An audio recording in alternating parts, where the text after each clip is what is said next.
One thing I like to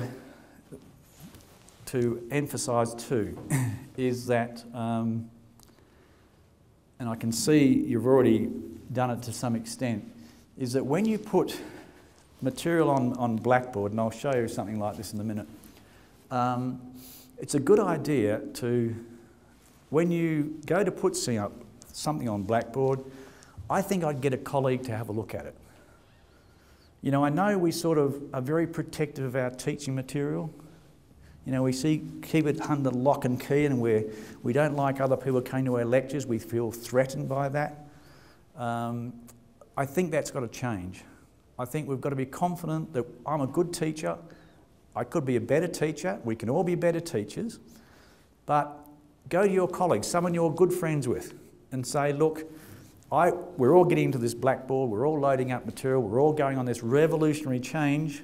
Please, could you have a look and see what I've been doing? Because getting someone else's view of things is very helpful. And do it to each other. And do it to each other like you're doing it as you would looking at publications or being on review boards or anything like that. I think that's the key thing to do. And the reason why I'm saying that isn't to make you feel uncomfortable about showing your material to somebody else. It's because students start to look at people's teaching and scrutinise a lot more because it's out in the open a lot more. I teach histology to my students, but before there was no way in the world the students who did biochemistry knew what I was teaching in histology. Now people do, because on Blackboard they can access different courses. And they do tend to go to Blackboard and see differences in the sorts of material that's loaded by different teachers in different courses. And I'm not saying that to scare you or to threaten you. I'm just saying that to try and understand that there's now an expectation that your quality of teaching is exemplary, and that's the key thing. So please try to invite your colleagues to help you in this journey you're going on. I'm sure it'll make a big difference. You're going into a collaborative effort, work as a team. And you're certainly not going to do it in a critical sort of nature. That's not the purpose. It's a friendly, quality control, I think you could call it. Call it quality control. That's so important.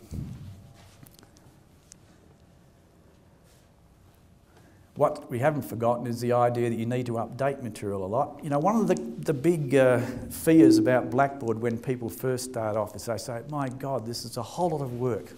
It's just unbelievable the amount of work I have to do.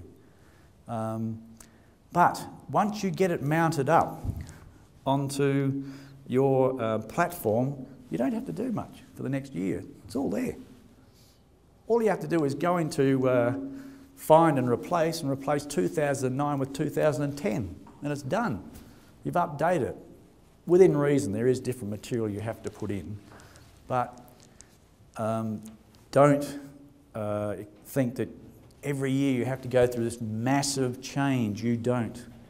And as I'll emphasise later on, don't think you have to get everything on Blackboard at once if that's not your particular way of doing things. You know, I'm hopeless at timelines.